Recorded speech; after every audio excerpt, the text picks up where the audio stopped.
Anong taon po kayo kinasal doon sa embahada? March 15, 2001, sir. Wala pa rin certificate daw. Napalipat-lipat na raw sila ng place. Sabi ko, kasalanan ko po pala. It's 20 years ago. Ang advice nila sa akin that time is magpakasal daw ulit kami ng asawa ko. Oh. Yan lang po ang kailangan ko. Bigyan nila ako ng kopya ng PSA. Pambansang sumbungan, handa kang ipaglaban ang programa ng ating buong sambayanan. Anong taon po kayo kinasal doon sa embahada? March 15, 2001, sir. Bakit apakatagal ng panahon wala pa rin certificate daw? Dahil po doon na kami nakabase ng asawa ko that time, hindi naman na kailangan naka-family visa na po kami. Doon kayo akong naka-base dokumento. sa Qatar before? Opo. Kailan mo lang ma'am nalaman na hanggang kasalukuyan Nung wala pang... mag-abroad na yung bunso kong lalaki, that was 2020, kukuha siya ng passport. Kailangan doon sa DFA, Cagayan Valley, together raw yung copy ng marriage contract. Wala po. Hindi talaga nakarehistro. So hindi nyo ba nakuha yung mismong document nung kinasal kayo? Meron po akong dokumento.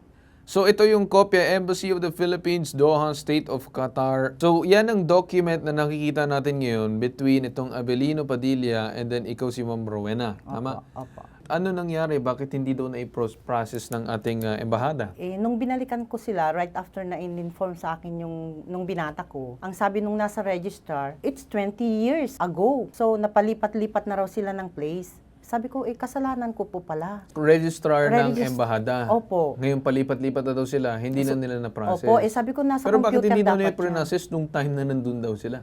Hindi ko po alam. So, ang advice nila sa akin that time is magpakasal daw ulit kami ng asawa ko. Oh. Pero the same year, sir. Pero babayad ka ulit ng another. Bayad ka Opo. ba sa embahada noon? Opo. Pero the same year, nagbakasyon po ako, so nagpakonsulta ako dito sa PSA. Sabi, hindi ka pwedeng magpakasal ng 2 beses. Ang kopya mo, itago mo. Problema na nila yun. Kung nawalan nila, i-provide nila. Mhm. So, ang dahilan, ma'am, kung bakit kayo lumapit dito sa amin, ano pong dahilan? Hindi po ako makapag-claim ng mga benefits ng asawa ko. Mayroon kami. Buhay pa ba yung asawa?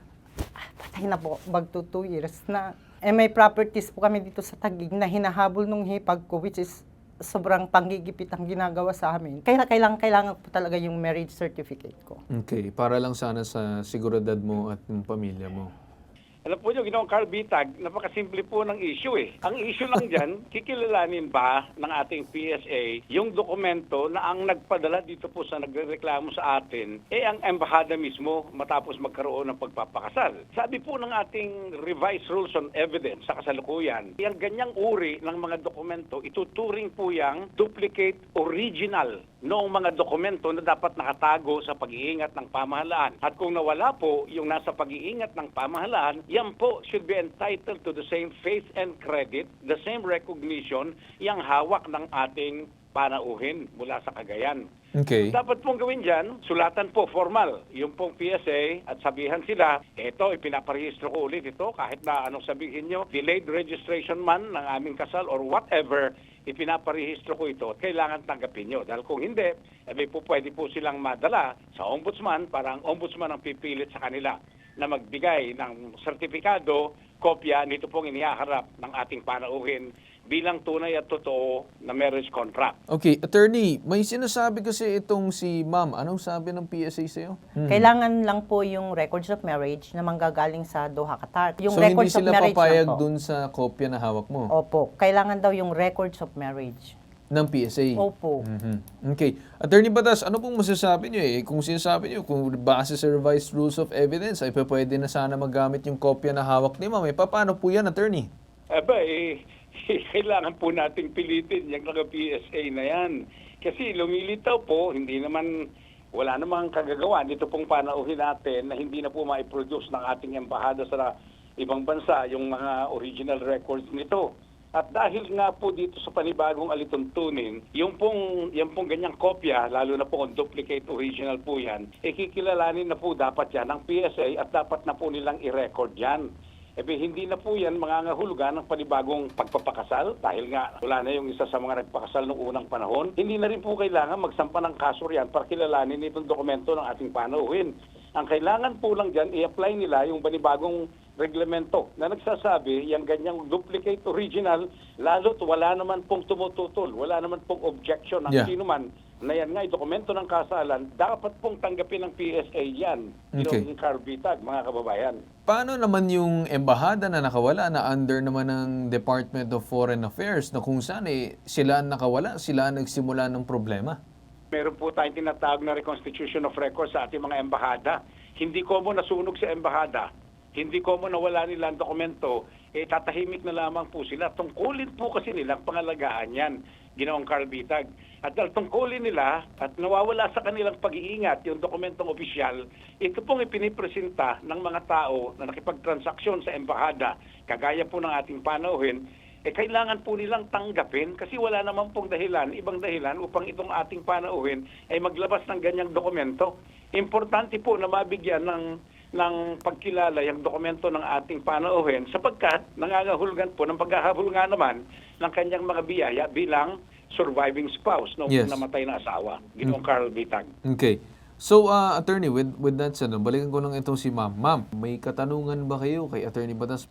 Sa ngayon po, marami kasing sanga-sanga na yung problema ko tungkol sa properties namin na hinahabol nung hipag ko, panggigipit, hinaharas ako. Yan lang po ang kailangan ko. Bigyan nila ako ng kopya ng PSA to prove na talagang asawa po ako. So, once again, attorney, ano pong options ni ma'am? Aside sa PSA, kasi sabihin na natin, baka mamaya talaga magmatigas sila. Ano bang alternatives niya? Pwede ba niya habulin din yung DFA? Gano'n na nga po ang mangyayari, Ginoong Carbitag, kasi pag nagmamatigas ang DFA at ayaw kumilala dyan sa mga dokumentong yan, Yung PSA? Opo, PSA, o kahit po DFA, sapagkat sa ilalim nila yung mga embahada, kakailanganin na po talaga ng ating panauhin, medyo mabigat man at masalimuot man, na dumulog na po sa ating mga hukuman o di kaya sa ombudsman. Yung ombudsman po kasi, sa ilalim ng Ombudsman Act of 1997, may karapatan po siya mag-utos sa mga ahensya ng gobyerno na tugunan ang mga kahilingan ng mga mamamayan na dumudulog sa kanila. Ginoong Carbitag. Alright. So with that said, Attorney Batas, magpapasalamat po kami sa inyo. Thank you. Muli, maraming salamat po sa pagbibigay pagkakataon po sa inyong lingkod, Attorney Batas, at kay Judge Angelina na makabahagi sa paglilingkod ninyo mula po dito sa Tacloban City ngayong araw na ito. Magandang araw po.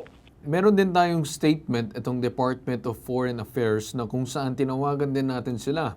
Nakipag-ugnayan ang pambansang sumbungan sa Department of Foreign Affairs sa kasalukuyan ay na-forward na ang concern ni Ma'am Rowena sa Aside Department upang mabigyan siya ng kanyang solusyon sana para dito sa iyong reklamo. So, Ma'am, nag-reach out na din kami sa DFA. They're still undergoing yung fact-finding, iniimbestigahan pa nila lahat.